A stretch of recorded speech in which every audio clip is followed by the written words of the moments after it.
Welcome, Seminole fans, to the first ever Nole Insiders game preview. I'm Lane Hurt along with Tim Linnefelt as Florida State gets ready to take on Ole Miss on Monday night, 8 p.m. All eyes on the Rebels and the Seminoles. Before we kind of get into things, let's take a real quick look at Ole Miss, the opponent this week for the Seminoles, ranked 11th in the AP poll.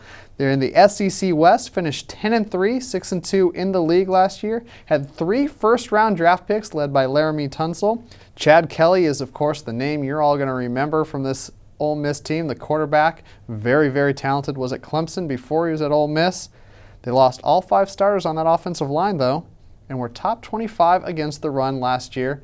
So, Tim, I guess that leads us to how good of a test is this Ole Miss team for Florida State? I think it's really good. In fact, maybe the toughest opening game of the Jimbo Fisher era. That includes, of course, Oklahoma State 2 years ago in Dallas or North Texas, Pittsburgh the year before that on a Labor Day. So Florida State's familiar with these high-profile opening games, but when you talk about the caliber of opponent, the caliber of the schedule that they play in the Southeastern Conference, the returning quarterback you mentioned, Chad Kelly, threw for more than 4,000 yards a year ago, 31 touchdowns, just 13 interceptions. It can also run it really well as well. He ran for 500 yards, scored another 10 touchdowns on the ground. A really talented guy with both his arms and his legs. Going to be a unique test for Florida State's defense right off the bat. All right, well, let's talk a little bit more about what players and coaches are saying about this game. Here's what Coach Fisher and the Noles have to say about Ole Miss and the excitement of starting on Monday night. But then on a guy like Chad, being able to get pressure and stay in your rush lanes. I mean, you rush crazy and give him run lanes, and that's where he makes tons of plays, scrambling, getting the ball down the field, keeping his eyes up. I mean, this guy's a great competitor.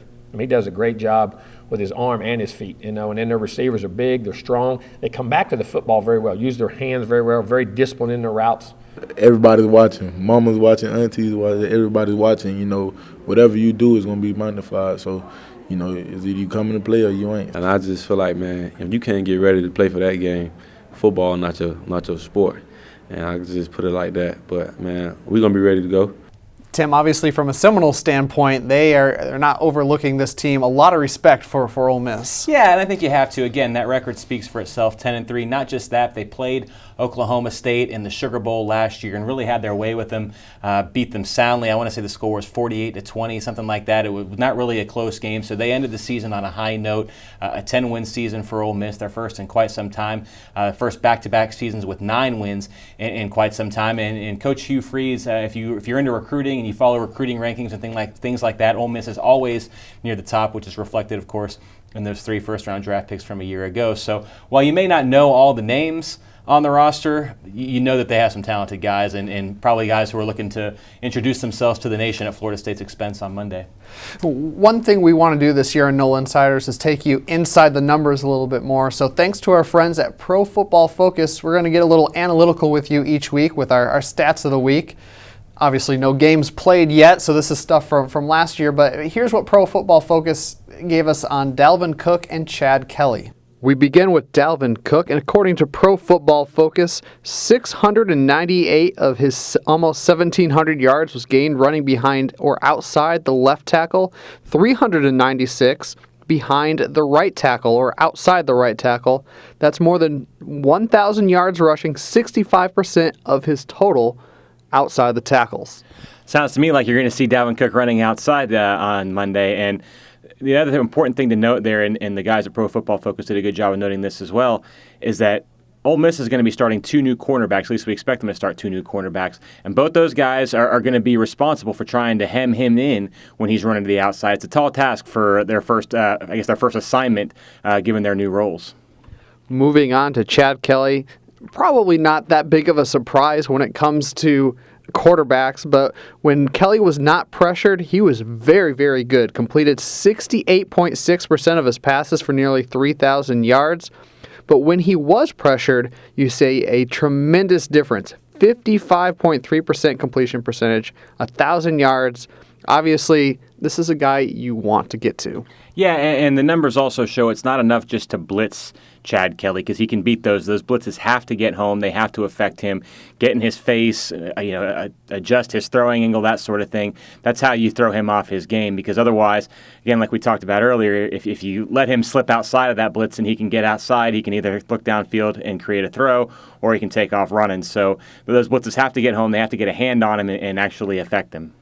These numbers are going to take on more of a meaning as the season goes on. So once we get into the middle of the season, we'll have a bigger picture on things. But for now, obviously, these two guys are really, really good. Yeah, for sure. The marquee names on both sides, obviously, Ole Miss's quarterback and Florida State's running back, Dalvin Cook, I think starts the season on the short list of Heisman contenders, and Chad Kelly with a big performance and potentially an Ole Miss win on Monday. He could put himself in that conversation as well. So both guys with a little bit to prove on the national stage.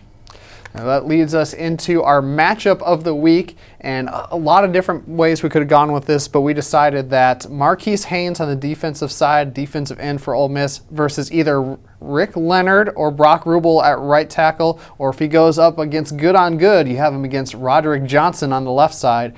That could be a lot of fun to watch, especially if the two heavyweights go at it. Yeah, and I think Florida State's offensive line is an interesting subplot for this game. We've heard so many great things about Florida State's defensive line in fall camp and how disruptive they've been, and the question in I think all our minds is, well, is Florida State's defensive line really that great, or is the offensive line struggling a little bit? Well, we're going to get that answer on Monday. And Ole Miss, certainly I don't know if they have the same talent level across the board as Florida State does up front, but they definitely have individuals who can stake their claim as among the best in the country. So if it's Haynes against Roderick Johnson, you've got a matchup between two potential All-Americans, potentially 2 first-round picks. And if he goes on the other side, you've got that talent at defensive end going up against an inexperienced right tackle, which could be something to keep an eye on if you're a Florida State fan as you're trying to keep DeAndre Francois and Dalvin Cook clean. There you have it, Seminole fans. It's the Noles and the Rebels, number 4 versus number 11, Monday Night Football, Labor Day night, 8 p.m. in Orlando. You don't want to miss out on this one. Seminoles.com and the Nole Insiders will have everything you need. Tim and I will have our 3 keys to victory on Monday, so make sure you check that out. And of course, Tim will have his analysis after the game. We'll have highlights and a recap. You'll hear from all the players and coaches as Florida State opens their season on Monday night. So for Tim Lenefelt, I'm Lane Hurt. Go Noles.